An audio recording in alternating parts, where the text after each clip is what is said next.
Hello again and welcome again, everyone. My name is Hind Mekki. I am delighted to invite you today to join us to our webinar, A Journey of Sight and Sound, the collaboration to build Tabii's global brand. I am part of the marketing and strategy team at Tabii TRT, and my focus is on brand alignment. That is ensuring our messaging resonates with our audience and aligns with our values as we expand globally. And over the next hour, we will take you through the collaborative efforts that have gone into building the Tabii TRT brand from the ground up. And here's what you can expect from today's session. I'll begin with a very brief introduction of our speakers, who will each share their insights shortly, and we will conclude with the question and answer session. And I promise we will do this all in 1 hour. We will start with Akil Ahmed, the head of marketing and strategy at Tabii TRT, and he will delve into the key questions that we faced when creating our global brand. Following him will be our panelists from Saffron Brand Consultants, Roberto Verona, Creative Director, and Efekan Dundar, Brand Creative and Experience Strategist. They will both discuss the various elements that make up an authentic and memorable brand. Finally, Anton Sharar, Creative Lead at Sonic Minds, will discuss the critical role of music in brand building. Throughout the webinar, we encourage you to submit any questions you may have using the little box in the bottom right-hand corner of your screen. And the panelists will address as many questions as time permits. So without further ado, I'd like to hand it over now to Akil Ahmed, who will kick things off by exploring the questions we grappled with as we laid the foundation for Tabii's global brand. Thank you, Hind. It's an honor to be here, and it's an honor to speak about the creation of Tabii, which was nothing but a thought that existed in our minds when I joined TRT, but is now launched globally and set out to redefine how audiences experience Turkish storytelling on the world stage. When we began this journey, we were staring at an incredible opportunity and some pretty intimidating challenges. The global appetite for Turkish content had exploded, and people had fallen in love with the drama, the romance, and of course, the impeccably arched eyebrows of our lead actors. And I don't think I would have made the cut there. But here's the thing. In a world overflowing with streaming services, just having great content wasn't enough. We needed a brand that did more than just stream content. We needed one that felt like an ambassador for Turkish storytelling. This meant addressing some key challenges. So, cultural balance was the first one we had to grapple with. How do we craft a brand that authentically represents Turkish heritage while also appealing to global audiences with varying cultural contexts? The second one was to compete with the incumbent streaming giants and a saturated market. We needed a compelling idea. So in a way, we decided to show up at the streaming wars costume party dressed up as ourselves. Turns out authenticity is a great power move. We didn't just want people to watch Tabii. We wanted them to feel Tabii. Think of it like Turkish coffee. You don't just drink it. You savor it, you overanalyze it, and if you're lucky, someone reads your fortune at the end. So, to meet these challenges, we embraced a bold goal, a holistic brand identity where everything verbal, visual, and audio came together like the perfect Turkish breakfast spread. Balanced, inviting, and impossible to resist. This is where collaboration became critical.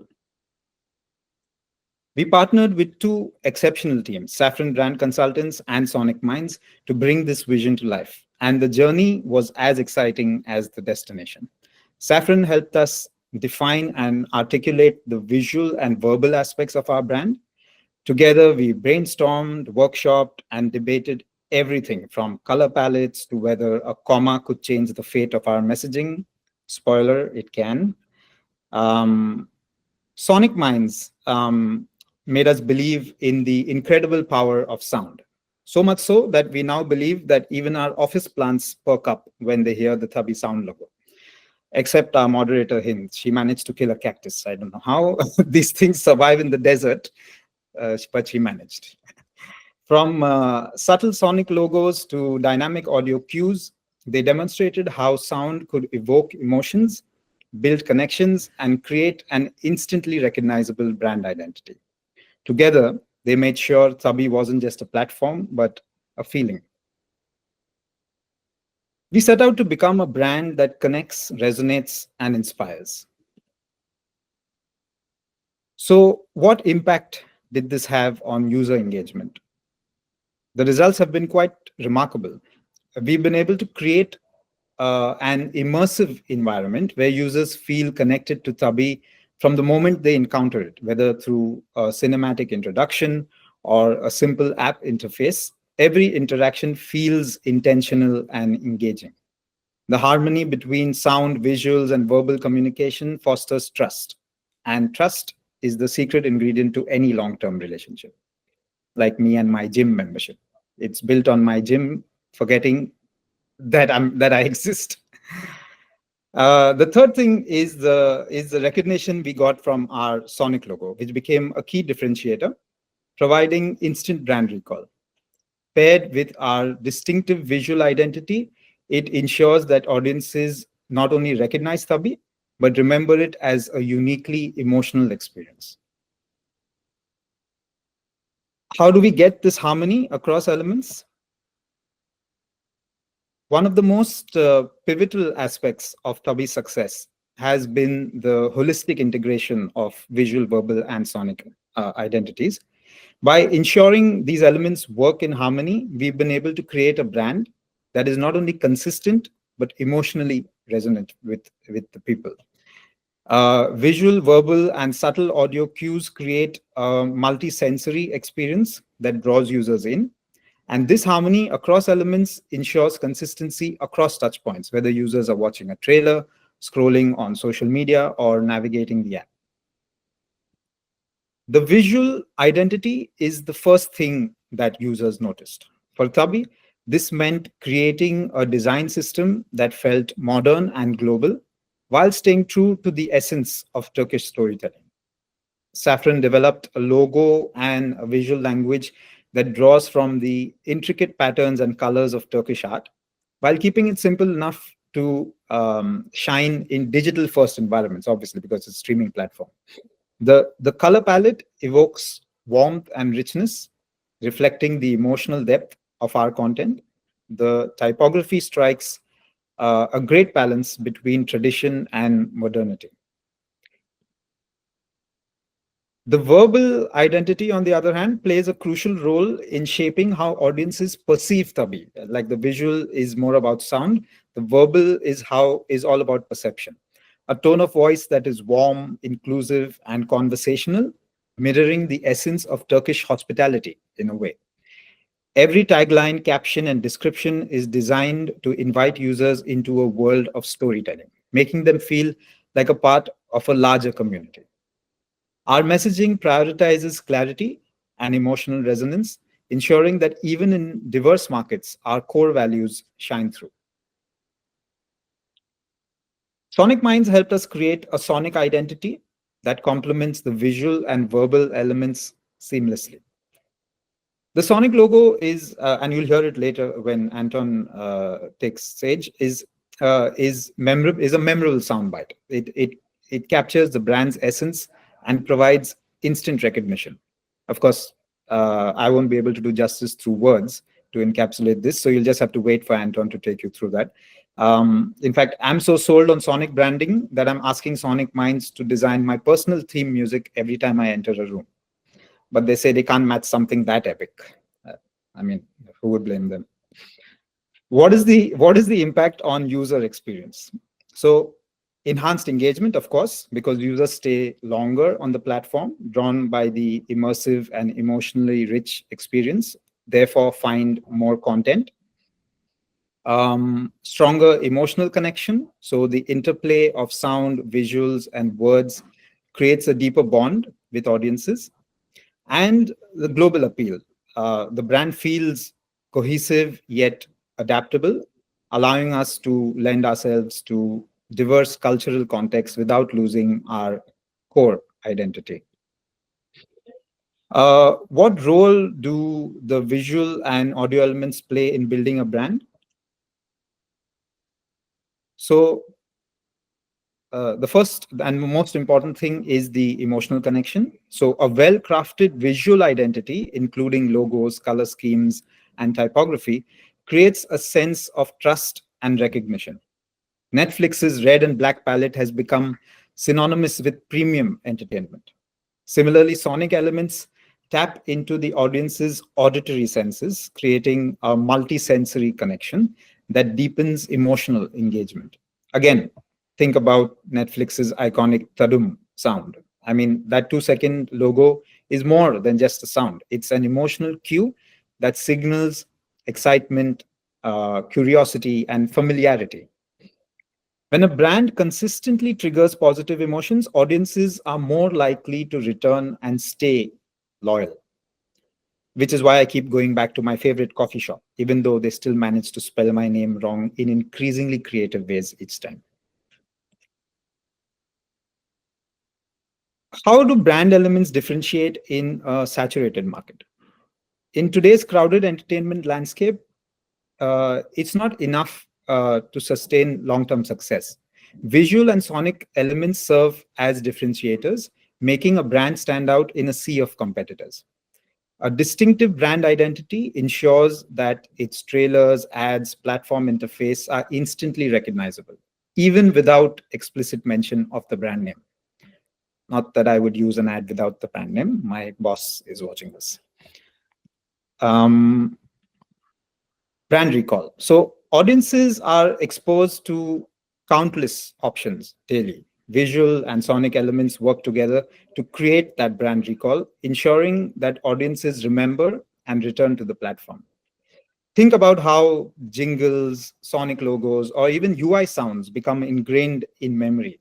These cues trigger recognition and reinforce the brand's presence in the audience's mind, which is why I still hear the Windows XP startup sound in my dreams, like a distant memory of my past mistakes. But I digress. Brand loyalty. Familiarity uh, breeds trust, not contempt. You can ask my team. I'm pretty sure they'll say that. And trust is a cornerstone of loyalty. Consistent use of visual and sonic elements across all touch points builds a sense of familiarity that audiences come to rely on. In all, they create a cohesive brand experience. Content might draw the audiences in, but the brand experience keeps them coming back. A brand's identity encompasses not just what it offers, but how it makes people feel. Brands succeed because they create these immersive experiences. From the moment users see the brand's logo, navigate the app, or hear its audio cues, they are enveloped in a seamless and memorable journey.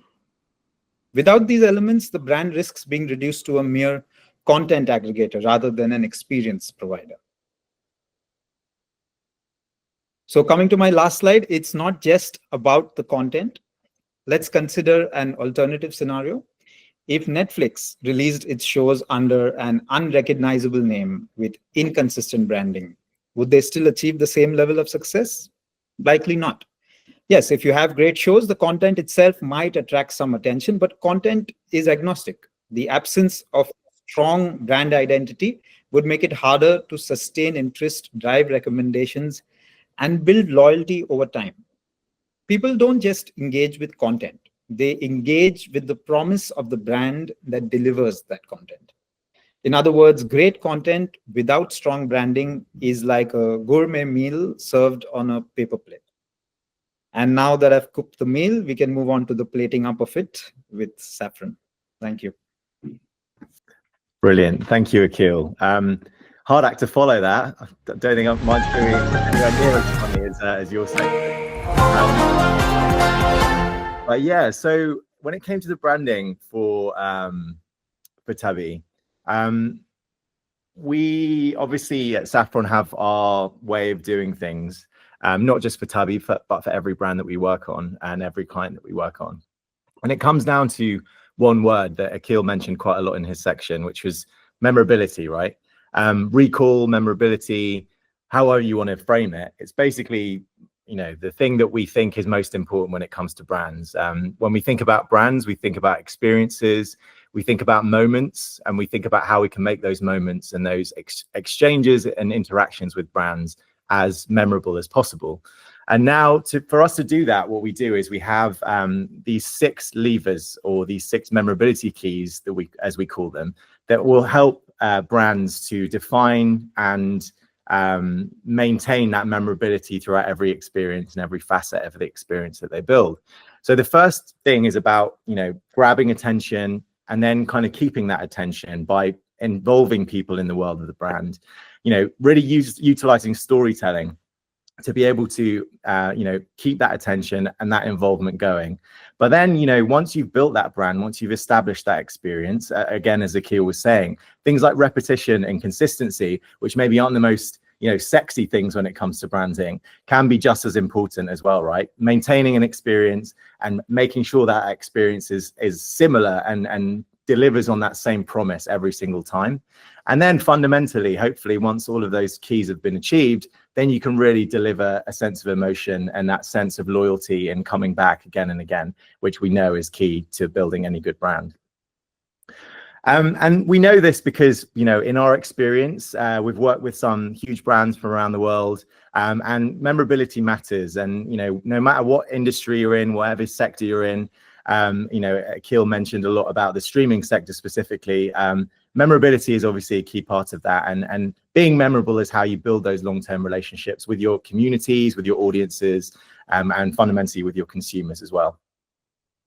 So our starting point for memorability with Tabii was quite a memorable line that we heard at the very start of the project. Obviously, Akil, you know, outlined the brief really clearly and really articulately just now.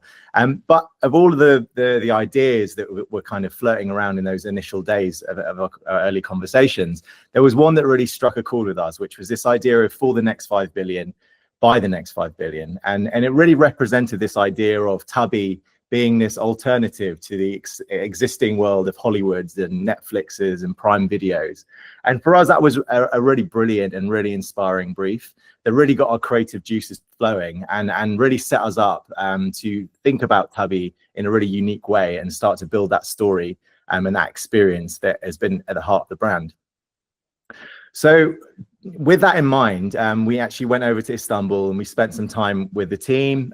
We had the pleasure of visiting the TRT campus, you know, with this beautiful view of the Bosphorus. Again, as Akil was saying, lots of Turkish breakfast was consumed, lots of coffee was had, and lots of great ideas were expressed during this session as well. And again, it really set us up for success and really helped us to be on the same page as a team, which I think, you know, given the geographical distances between us, was really important and maintained this one team mentality that we managed to keep throughout the whole project. So as you can see here, that immersion and foundation session that we had with the team in Istanbul was really the first step in this long process of brand development and what started out with the first stage, which was kind of what I was responsible for, which was the strategy, which we'll then dig into kind of in a second around the name of the brand and how we arrived at that, as well as the tone of voice and some of the personality that comes through in that. They then acted as a bridge into the visual world of the brand and the brand toolkit, which again ended up being this really rich and beautiful world that we delved into and brought to life. And then finally, you know, this is less of a linear thing, but you know, working with Sonic Minds in a way where we were able to bring them some of the strategic work, some of the initial creative work, and making sure that everything came together in tandem and very much in a cohesive and connected way, which is really important. And I think why the brand in itself, as we see it today, is so successful. So where we kind of set things out from a strategic point of view was we defined these 4 key strategic pillars during that session in Istanbul. What started out as kind of a host of different sticky notes up on a wall kind of manifested into these 4 strong pillars, we think, that enabled us to really set up the brand. So the first one was around this idea of being born to stand out, you know, championing diversity, bringing those different stories that help people to maybe see themselves in a different way. This idea of a brave new world as well was really important. As I said, that for the next 5 billion, by the next 5 billion, the stories that enable people to change a narrative and maybe see, the world again in that kind of new way and taking things in that new direction. The third one, again, was a really important one around this idea of modern heroes. And now when we talk about heroes, we can obviously mention some of the amazing characters with their arched eyebrows in some of our shows and films, but also our audiences are heroes in themselves, right? They're the heroes of their own stories, and we really want to help people to enrich and find and realize their human potential that they have. And then finally, again, which was a really, really important one, was this idea of being guardians of culture. So celebrating the Turkish culture, giving it a platform, creating an experience that can really inspire a sense of community around this content that people love. So next up, we had the idea of the name. So the name was a really fun challenge. It was, this idea of creating something that really had a sense of involvement, that was really connected to the Turkish culture. Myself being half Turkish, it helped a lot having access to be able to speak Turkish and obviously having a background in the culture as well. And we finally landed on this name tabii, which after anyone on the call who's a bit familiar with the naming process will know that it takes a lot of rounds and a lot of research. So it can be quite a grueling process, but we couldn't be happier with the end result. I think it's a beautiful name. It means, of course, in Turkish, for those of you who aren't aware. And it's a kind of word that you would hear it in market stalls up until, the kind of the CEOs of big companies. Everyone in Turkey would say this word. So it's something that connects everyone and really gets people involved. It has that confidence and that ownability and that real everyday attitude that we wanted to bring through. And then the brand voice in itself was kind of a bit of an evolution of that idea of tabii, right? That confidence that comes through in that. It was about this idea of being a heroic guide. So having a bit of heroism in yourself, kind of leading the industry and leading the world of entertainment into a new direction, as we've said, but also having that sense of guidance, being an emotional partner on the journey that the audiences are going on through this amazing content that we're giving them access to. So being that companion, bringing a voice that really enables people to feel welcome, that sense of hospitality, but also that sense of excitement and exhilaration that comes through in entertainment that's inherent within it as well. And those came through in these ideas of speaking with clarity, speaking with positivity, and ultimately speaking with humanity, and remembering that our audiences are human beings too, and connecting with them on that really deeper emotional level as well. So those were the kind of strategic assets that we came up with. That then, working together with the creative team, we then started to define into the visual world of the brand that my colleague Roberto is going to talk you through now. Thanks, Efe. So, of course, once we had set all of the basic elements or all of the pillars of the personality of tabii, having now the personality, a name, and precise, clear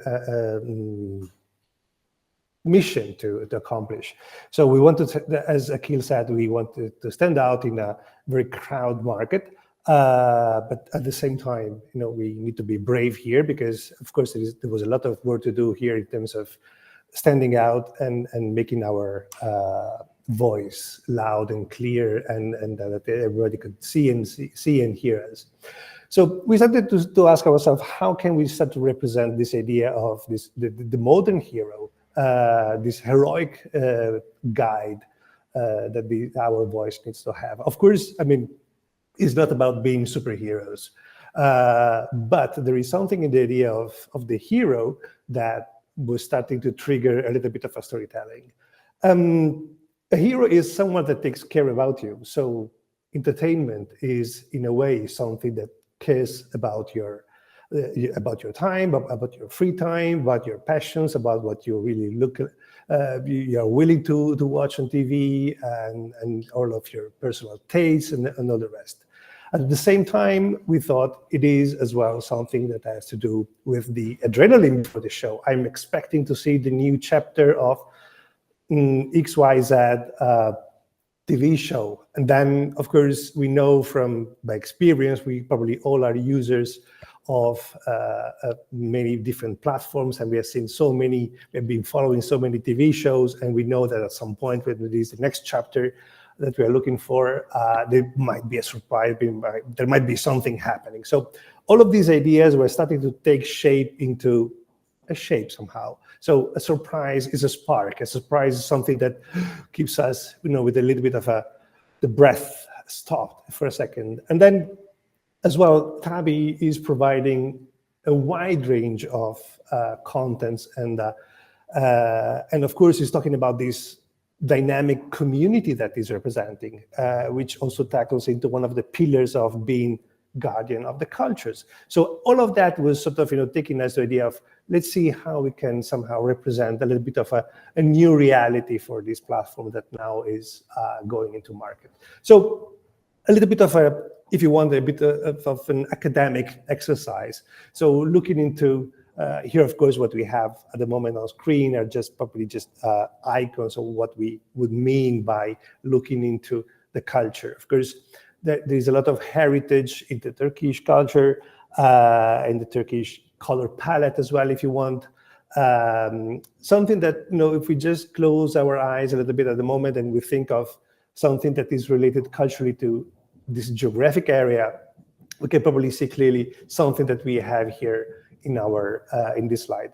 And how, if we look at the picture in the middle, of course, all of this composition starts to somehow offer the idea of a kaleidoscopic attitude of all of these elements, kind of moving around. So probably the kaleidoscope was a simple, but let's say spot-on idea to start to represent, or to take it as a metaphor, as a visual metaphor, to bring everything forward. So we started to explore this option, this route, and see what this really could bring to the table and what could really mean to us.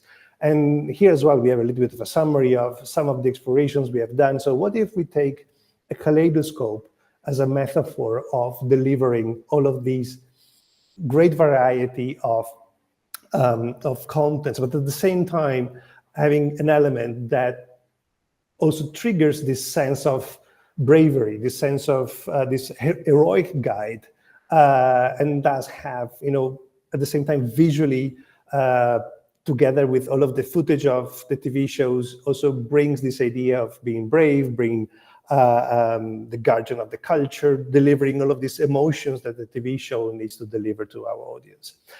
And as you can see, through all of these little frames, probably we started to simplify, or to creating a pattern that was sort of recognizable or ownable, or was able to land at some point into a visual language.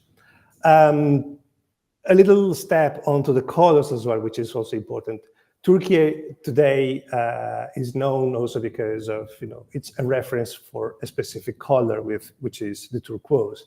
As you can see from our research, the turquoise space was a little bit crowded, or the blue space was a little bit crowded in terms of, analyzing all of the competitors.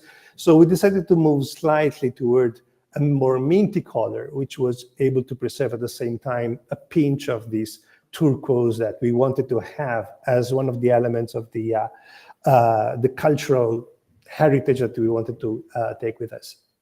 So all of this exercise now, in a nutshell, landed into a grid, into, let's say, a set of elements that were coming from the idea of the kaleidoscope, but at the same time delivering a dynamic set which was able to diversify the offer, diversify the piece of communication, diversify the language, but at the same time being consistent and deliver the same idea, even if at some point we use a kaleidoscope made of circles, a kaleidoscope made of squares, a kaleidoscope made of many different shapes, etc., etc. So all of these elements moving in a kaleidoscopic way, but using slightly different shapes, with the common line, of course, of the typography, the consistency of the color, and of course delivering all of the contents consistently in the same way. And then there was, of course, an exploration regarding, so how are we going to land all of this exercise into the name tabii? Tabii is simplified, is made of three elements: a square, a triangle, and a circle. So we started to look into all of this language, how all of these could match, could marry the idea of the kaleidoscope and turn into a symbol. And then, of course, turn into a visual language, which is let's call it motion first or broadcast first in a way. And these were sort of a little bit of the first exploration that we have done for the visual expression through the motion and through this interpretation of the kaleidoscope. A lot of many other explorations regarding the symbol. Is it really a triangle? Is it really a square? Is it really a circle that generates our final symbol? And of course, as you can imagine, we have been kind of exploring, looking into ideas, all of the typical process that you can think of. But in the end, the simplest way was just to go back a bit and look for what really encapsulates all of this idea and convert all of these symbols, all of these elements, the circle, the square, and the triangle into one symbol, which is the one that shapes in the end. At the same time, of course, representing just a kaleidoscope was probably a too simplistic situation. And we thought it was interesting that in this generation of shapes through the motion and three-dimensional exploration, the symbol that we have at the end, it's basically something, sorry, a little bit of a spoiler. It's something that at the same time also contains a spark in the center. So it's a kaleidoscope that frames a spark in the middle. If we go back to the slides that we've seen before, this idea of the emotion of the show, the motion of the entertainment, and all of the magic as well of the entertainment was also encapsulated into the shape of the kaleidoscope. And finally, this was the end result.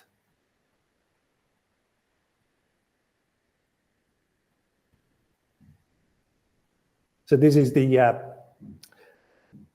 let's call it the end frame of many of the, if you're a tabii user, probably have seen it quite a few times, the end result of how we deliver all of this idea of this kaleidoscope delivering all of the contents and creating sort of almost like a tube, like a pipe, where we get into the channel and we are brought immediately into the tabii world. And this is the final result of our tabii logo.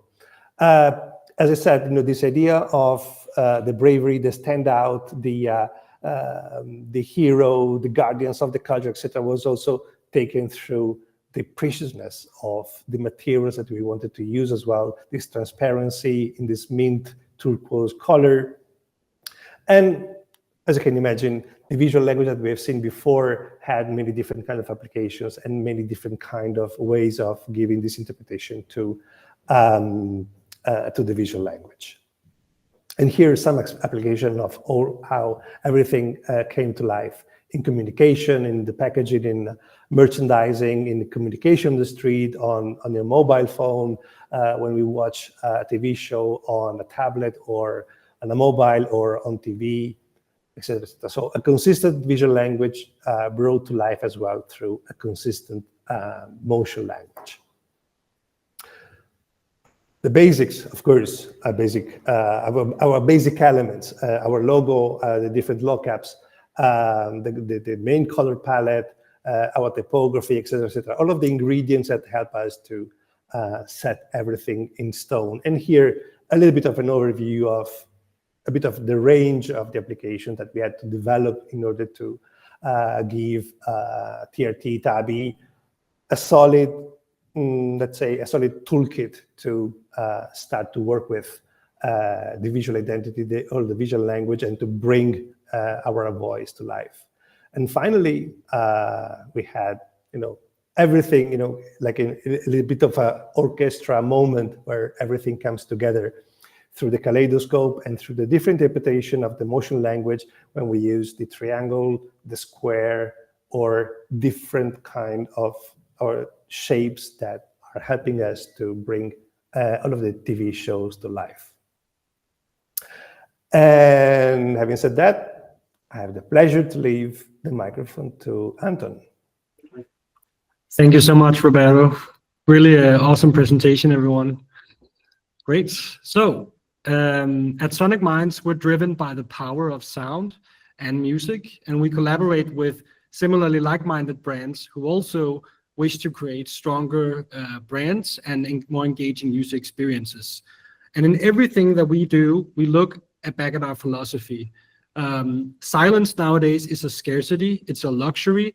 People pay a lot of money to go to retreats to actually get away from all the noise because we cannot experience that in our daily life. Therefore, when we break that silence, we have to create more meaning than what the silence could do itself. Otherwise, we're just creating noise. And in context of tabii, what we mean here is that when a sound, if it does not add value, it will most likely devaluate the communication or the brand. So we were thrilled when TRT and Saffron came to us with the task of translating this verbal and all this visual work into sound. So in today's world, we have sort of two, at least in today's digital world, we have two senses that we can communicate with. I think smell is the next, but it's probably still some years down the line. And we can close our eyes, but we can't close our ears. So this is going back again to my philosophy I mentioned. We choose to evaluate brands and products as much with our ears as with our eyes. And just like how a visual identity is a very sort of, it's something that every brand has to have, so too is an audio identity starting to become that. And actually, brands that use music that aligns with their brand identity are 96% more likely to be remembered by the consumer than the brands that use unfit music or no music at all. So all in all, sound is a way to establish an emotional connection. And here's some more statistics. This is from AMP. They did this report in 24, just showing how much audio and visual really perform well together. This is why we have to look at everything holistically, right? It's why we had to talk a lot and work a lot back and forth with Saffron, with the TRT team, because we have to look at everything together. And these are just some statistics showing you that you get much stronger communication across all the metrics when you think about this holistically. Don't take, of course, don't just take our word for it. I have even more data to show you. 64% of brands that utilize cohesive sound identities have a stronger bond with their listeners. Therefore, it's in every brand's interest, no matter how big or small you are, to think about your sound or your lack thereof. And now I will just play the audio logo once again. That we so the animation that Saffron did, and then with the sound on top.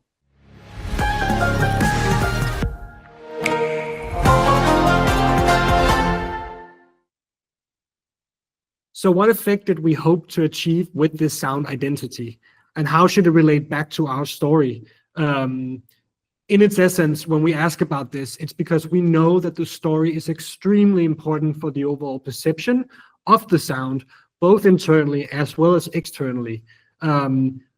Reaching out to audiences across the globe is one way of telling the story through sound, right? And story is just so important. A good example is HBO, which I'm sure a lot of people know. That's the sound for HBO has this storytelling aspect to it. It takes you from this old static TV into this modern kind of choir sound. So it's telling a story through the sound itself. And when we work on this sort of conceptual thinking, we do a lot of strategic work as well. And we always look at the competitive soundscape, you can call it. So here are some of the big players within the world of streaming. There are many more, of course. And what we did was basically listen to their audio logos. Their sort of jingle is another way of calling it. And really identifying where is sort of a room, a space for tabii to be in. So what we arrived at through a lot of listening exercises was we wanted to combine sound design. That's something like the Netflix, the Badum that Akil mentioned earlier, and something more melodic, maybe closer to something like Disney. We also wanted to have acoustic sounds which relate back to this past, as well as that authentic Turkishness, with this more electronic feel, which signals more of that future-facing, innovative approach. So words, as you can probably tell, are quite important when it comes to sound. And early on, we had to convert these into sound. So we relied a lot on TRT and Saffron, sort of equipping them with the right tools, you can say, which is not really that different from other branding language, but it is slightly different when you have to talk about sound. But funny enough, we actually describe sound the same way we would describe something visual. It sounds cold, it sounds warm, it sounds bright, etc. So what we did is we identify and convert those brand values into music relatable words, so-called key attributes. So it's really about distancing us from that subjectivity and not relying on personal taste. So I'll quickly go through these 5 key attributes that we arrived at. The first one was brave. In terms of sound, how we interpreted this was sort of big swells, upwards, contour. So basically you can think of it, melodically speaking, you start at one point, but you end on a high note. It sort of takes you somewhere. Turkish was quite straightforward for us, and also a great opportunity to play around with instruments that we don't usually work with. Turkey has a rich history of music and instruments, so we had the great pleasure of playing on instruments like a kabak or a saz, even an oud as well. But in order to sort of balance that Turkishness and that regional feel, tabii is still a global brand, and it's important that we didn't limit ourselves to one region. So we had to sort of tell that story and showcase that, but also still appeal to the rest of the world. So we did that through very easy to sing back melodies and a blend of more electronic sounds. Then we have this entertaining key attribute. This was lots of dynamics. We have ear candy such as the snap that you hear in the middle, as well as just a lot of elements packed into one sound. Family friendly was the final one, and this was sort of to really soften up the logo, to really make it more human feeling, and that was really through that singable melody that you hear at the beginning. So all in all, you have this animation that Roberto and Efekan talked about, and you have the sound following along on that. And luckily, we had all these elements that could inspire us, which was very awesome, I gotta say, from a design perspective. So tabii's visual branding is based on that kaleidoscope, as well as this more arabesque decoration style, you can say. And that was really something we took into our sound design. So I just want to play you some of the layers that we actually that the logo consists of. It will take just a moment for it to load the sound, but here is, for instance, the kaleidoscopic element.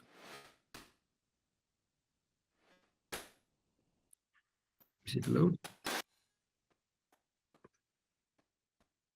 I see I'm having trouble sharing the sound.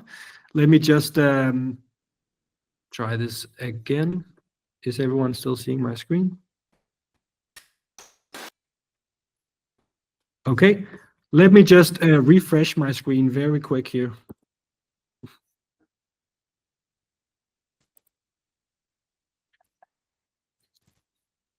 I will share it again now. Here we go. Let's see if it works. Yes, now it works.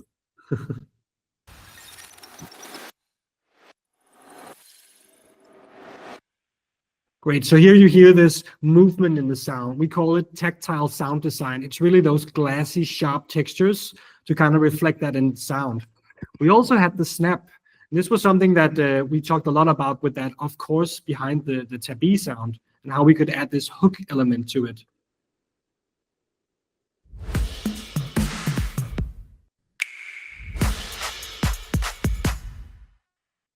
Then we had this evolving upwards movement as well.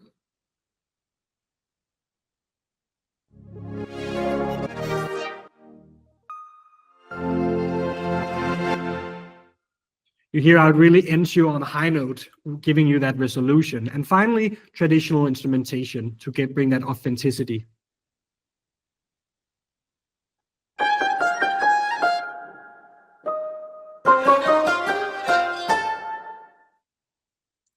Cool. So I just want to play some more early concepts for you, actually. So how did we end up finding that right sound?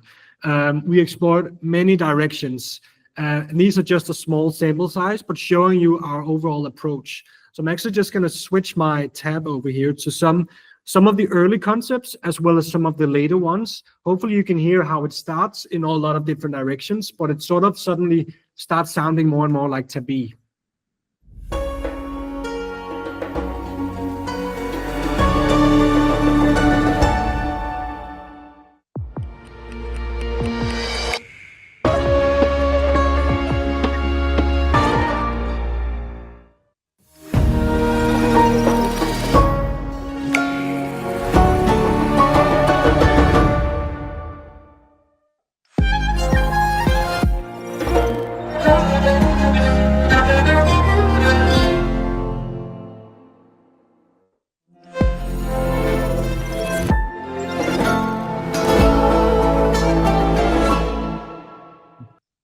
So I think you could hear the melody in the second to last one, and more of that sound design in the final one.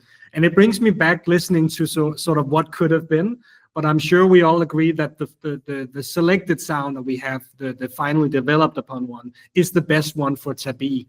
So overall, we designed this audio design system, also containing music, ambience, and so on. And you can check these out online.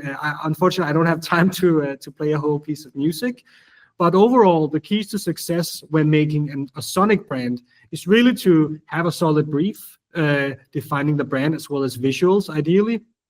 And then really important, no egos. Music is so subjective and it's really personal. And it's important that we all approach it from the brand perspective and not from our own sort of personal perspective, you can say. So with that in mind, I will throw it back to Hint. Thank you all. Thank you so much. Thank you, Anton, Efekan, Roberto, and Akil. Thank you so much. We have so many questions, and we have 12 minutes. So I'm actually going to start off with a question for you, Anton, since you were just speaking. We have a question that says, as sonic branding has become more recognized, proving its impact can be challenging. So how do you approach this at Sonic Minds, and what tools do you use to measure its effectiveness?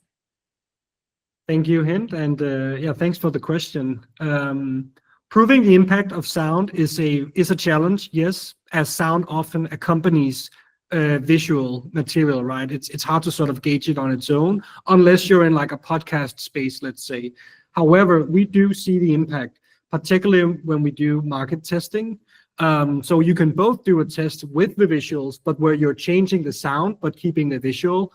That way you can, of course, see the impact of sound, but you can also test actual just full-on sound tests, which we do make across the world. Testing is key here, and it's really important to approach it strategically and not just as an afterthought. So if for anyone thinking about a sonic identity, I would really start to look, start by looking at your own brand and your brief and your, everything around it, because it all translates into the sound eventually. Mm-hmm. Thank you so much for that. I have a question. Well, I received a question, and I think I'd like Saffron to answer it. So what advice would you give to brands looking to create a strong emotional connection with their audience? I mean, I can start, and maybe if you want to jump in after Roberto. I think that's a really good question. I think it's probably the great question of branding, right? What's the starting point? I think I would say, starting with your audience is always key. Getting into their shoes, understanding their world, understanding their expectations, their pain points, where experiences can be improved and where emotional relationships can be built, I think is super key. So for us at Saffron, that's always tends to be a starting point. And then obviously you bring in external market contexts and sectors and, competitive landscapes and things like that. But I think starting with how you build that pure bond with a consumer or an audience is really key.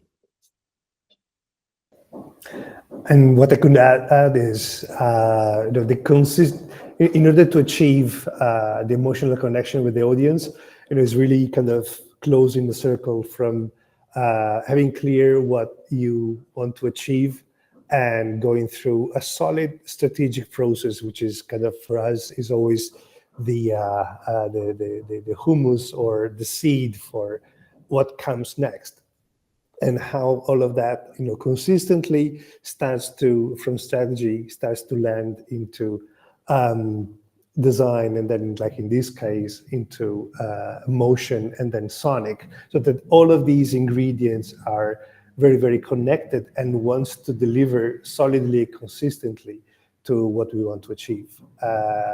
Here probably is the recipe, kind of, it's all around. Mm-hmm. Thank you. I have a question that I'd like to direct to Akil.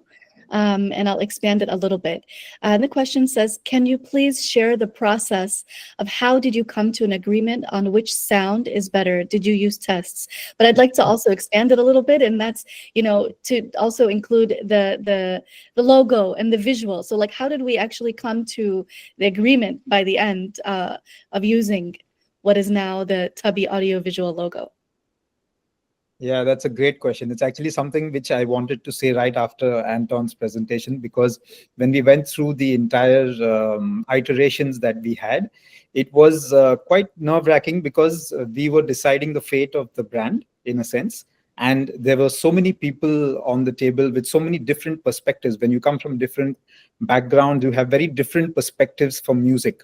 And as Anton said, ego should not be something that comes into the question when you're deciding any kind of music. There's no right or wrong, that this music is right or this music is wrong.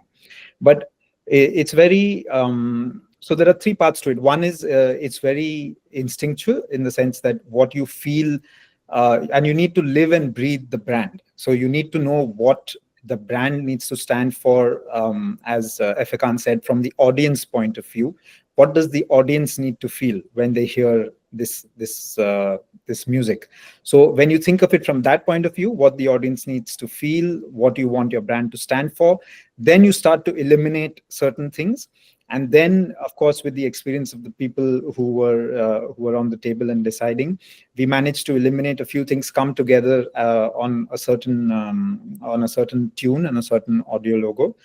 And yeah, with great power comes great responsibility. So we were, it was quite nerve-wracking, as I said, but I think we chose the right one in the end. Great. I have a question that I think might be directed to Anton, but I think any of you can also answer it. And so the question is, finger snaps are common in sonic logos, especially in media and entertainment. So what was the reasoning behind including this element in Tabii's identity, given its similarities to Tabii in name, to Tubi in name, and Hulu in the color palette? Could this risk brand confusion? And it would be great if maybe, each of you wants to also chime in. If Perhaps, yeah, thank you. Perhaps I can just start with the snap sound. So I totally hear you, and I think one of my favorite sounds is the Nintendo Switch sound, which is just a pure snap. I think they even updated it now to a clap for the Nintendo Switch 2 for any gamers out there. Finger snaps are common, you're right, but I think it's the combination into the rest of the sound which really makes it unique for it to be. The reason why we had that snap is really to make it a hook. It's to give it something that anyone can replicate, at least most people, so that you don't need to have a synthesizer and a sound design and all that in order to make it. You can simply do that. You can sing and you can snap, and that's all you need to do. Yeah. And I can add on that yeah, this is a great point, Anton, because everything, it's relevant when it's relevant for its own specific context. In your question, there is also reference to the a similar range of color to for Hulu, for instance. Of course, I mean, colors are. This is the color that we have, so we cannot really, still don't have the ability of, say, infrared or ultraviolet, so to enlarge the color spectrum. But this color is relevant for us as much as it is probably for Hulu, as long as even the red is relevant for Coca-Cola as it is for Pepsi. They all both share red as well in their palette. But everything is related to a context. So in this case, for us, the snap is also relevant because, as Efekan mentioned before, our name, tabii, is a common expression as well in Turkish. So whenever you have a conversation, of course, it's a gesture that you do. So it also tackles with your name. So this also goes back to what I was saying before, to trigger and to tackle into the emotional connection. When everything really connects to what you really want to deliver or what you are aiming to deliver.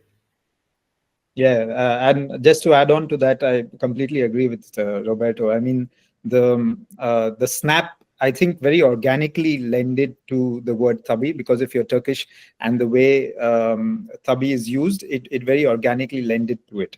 And of course, if you see what Roberto presented, there's a very limited range of colors you can use. In fact, we did choose something that's not in not a very crowded area.